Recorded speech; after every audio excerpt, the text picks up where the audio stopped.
So Cole just let me boost my seat, I think so much so that you can't even see the top of my head. But I get to be the taller person for a change, which is an absolute pleasure. Cole, thanks so much for having me here. Guys, I thought it'd be worth us just having a quick video. Cole's amazing, from Pitcher Partners, works with TalentVine, a lot of other startups in the Brisbane scene, ranging from early kind of concept stage all the way to Series C and beyond. Does that really tell what you do? Yeah, pretty much. So, Pitcher Partners is a firm, we're a mid-tier accounting firm, cover the full spectrum of businesses, basically, right from, very early stage startup through to sort of small listed companies. For me, my sweet spot's really in that technology startup piece.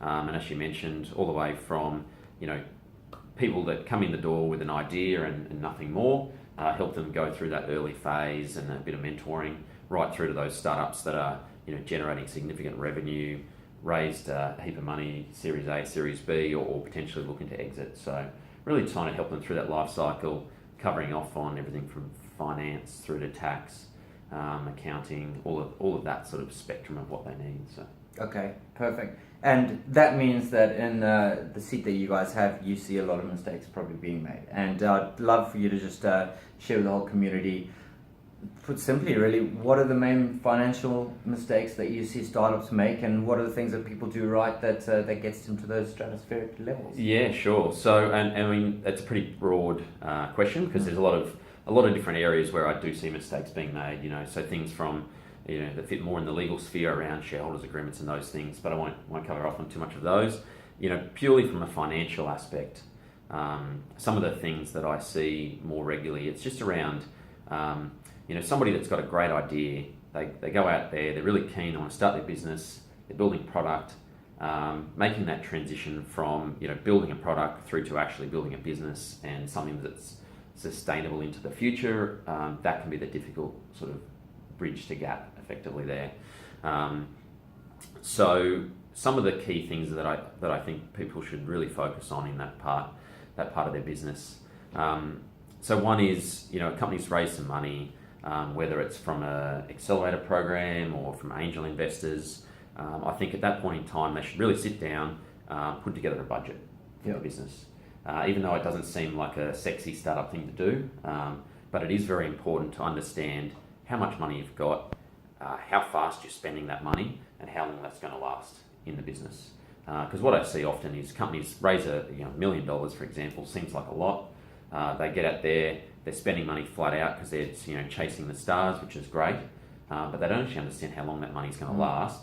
And next minute they've run out of money, they have to scale back very quickly, and they lose a lot of that momentum, probably raising money at a poor valuation because of the position they're in. So really having a bit of that foresight to say, this is where we're at, this is where we want to go, and making sure that you budget and understand when you're going to run out of money effectively. Yeah, sure. So I certainly think that's probably one key area to think about.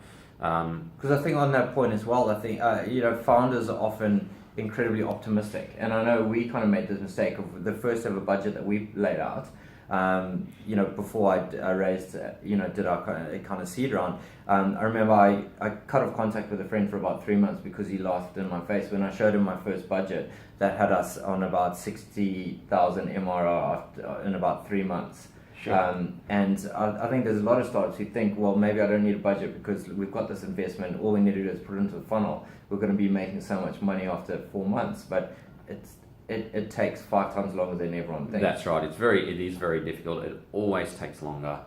Even mature businesses, when I look at their forecast, they almost never get met. So, and I would say there's really two documents. There's one is, okay, this is our forecast, this is our dream, this is where we think we're going to go, and that's what you go out and talk to investors about. Then there's your internal budget, which is, okay, if we grow at a steady rate that we have a reasonably good expectation that we can do that, this is where we're going to be. If you manage to shoot the lights out, fantastic, and you may not have to raise that money that you thought you'd have to raise, but at least have that understanding of where that process is, and if it does take you, maybe slightly longer than you hope, then how long is that going to last? So I certainly think that's important. Understanding, your business model is very important as well. So how are you actually going to generate cash? Because every business is different, and I've had plenty of clients that have changed their business model multiple times, not changed their product, but changed their business model in the way they're actually sort of growing their revenue base to either help cash flow or find that revenue that they can achieve that growth that they're looking for. So I think those things are pretty important. Probably the last one is don't lose sight of what your goal is within the business. Yep. It's very common in startup world that the focus of the business becomes raising capital, as opposed to what you're actually there to do, and that's actually grow the business, which means getting customers, growing revenue, that whole piece. It seems like a lot of companies get in the trap of all they're focusing on is just going from one capital raising to the next without actually thinking about, we need to actually go and raise, grow the revenue customer base and the revenue base. And that seems to be quite common in definitely in the tech scene. It's a mark of success is how much you've raised, not how much revenue you're making or how many return clients you have. And people seem to ask that the whole time. That's right. Yeah, exactly. Most people high-fiving that they've raised money as opposed to like high-fiving they've got a new customer. And a real mark of success for a business, and you do see these businesses out there, is they go, well, I raised money, I didn't even have to go and pitch my business because my revenue is growing so quickly. I've got investors trying to get on board, and that's a pretty good mark of success, and future success hopefully is that they're that attractive to investors based on their actual growth of their business that they actually don't have to go and spend a lot of time raising money because investors are knocking their door down. So perfect situation. Sounds good. Excellent. Awesome. Cole, thank you very much. Appreciate sharing those. Thanks for the opportunity. No worries. Okay, bye.